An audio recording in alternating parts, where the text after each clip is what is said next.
Hello बच्चों, चलिए प्रश्न को पढ़ते हैं और समझते हैं। निम्नलिखित में से प्रत्येक स्थिति में बतलाइए कि क्या दिए हुए फलन एकेकी, आच्छादक अथवा एकेकी आच्छादी है।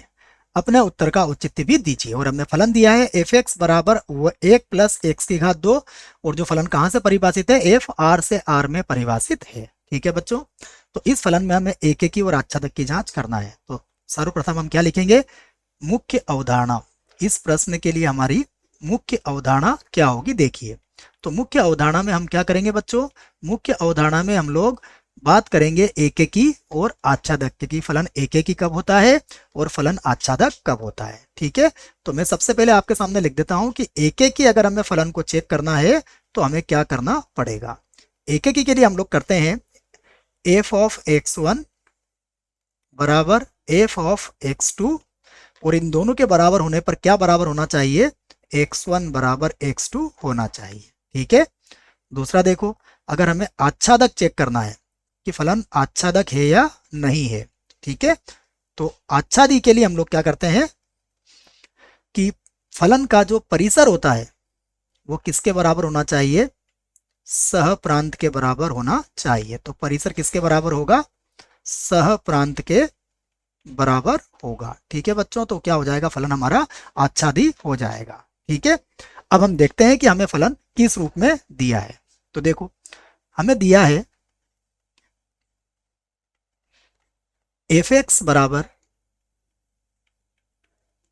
1 + x⁴ और जहां एफ कहां से कहां परिभाषित है, वास्तविक संख्या से वास्तविक संख्या में परिभाषित है। इसका मतलब ये तो प्रांत है और ये हमारा सह प्रांत है।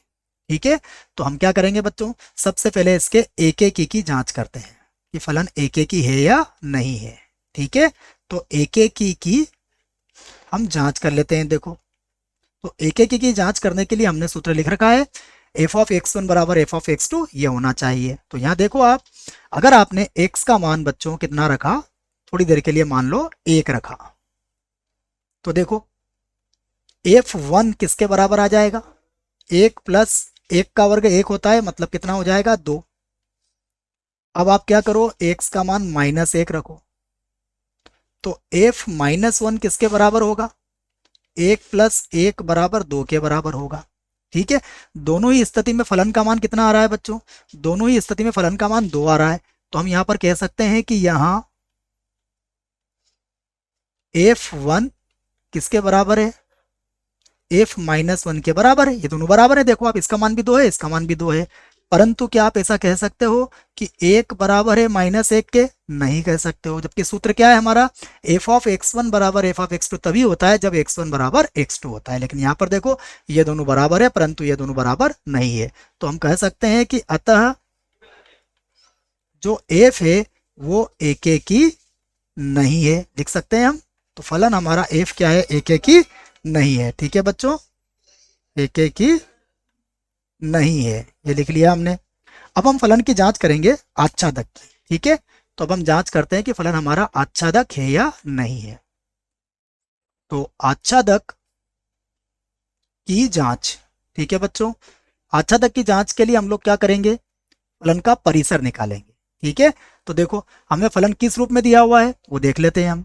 हमें दिया हुआ है एफ एक्स मतलब y बराबर, तो y बराबर दिया हुआ है हमें 1 + x⁴ यहां से देखो, अगर मैं x⁴ का मान निकालूं तो कितना आएगा मेरे पास, 1 को उधर ले जाऊंगा मैं तो ये हो जाएगा y-1, और अगर x का मान निकालूं तो कितना आएगा, +- y-1। अब यहाँ देखो आप, यहाँ पर अगर परिसर देखोगे तो फलन का हमारा परिसर क्या निकलेगा बच्चों, देखो फलन का हमारा परिसर क्या होगा, फलन का परिसर, देखो परिसर क्या होगा, हम y का मान, y-1 का मान कभी भी 0 से छोटा नहीं ले सकते हैं। इसका मतलब ये हुआ कि y का जो मान आएगा बच्चों, वो सदैव क्या मिलेगा आपको, वो सदैव आपका मान होना चाहिए 1 या फिर 1 से ज़्यादा। 1 से कम होगा तो माइनस में आ जाएगा। या फिर हम इसी बात को ऐसा लिख सकते हैं कि हमारा परिसर जो होगा वो 1 से कहाँ तक जाएगा, इनफाइनाइट तक जाएगा। अब बताइए क्या ये सहप्रांत के बराबर है, तो हम कहेंगे कि ये बराबर नहीं है किसके, आर के, मतलब सहप्रांत के। तो हम कहेंगे कि अतः हमारा जो फलन है वो आच्छादक भी नहीं है। हम कह सकते हैं कि फलन हमारा आच्छादक नहीं है। ठीक है बच्चों, आच्छादक नहीं है। अब देखते हैं प्रश्न में हमसे उसने क्या क्या पूछा था।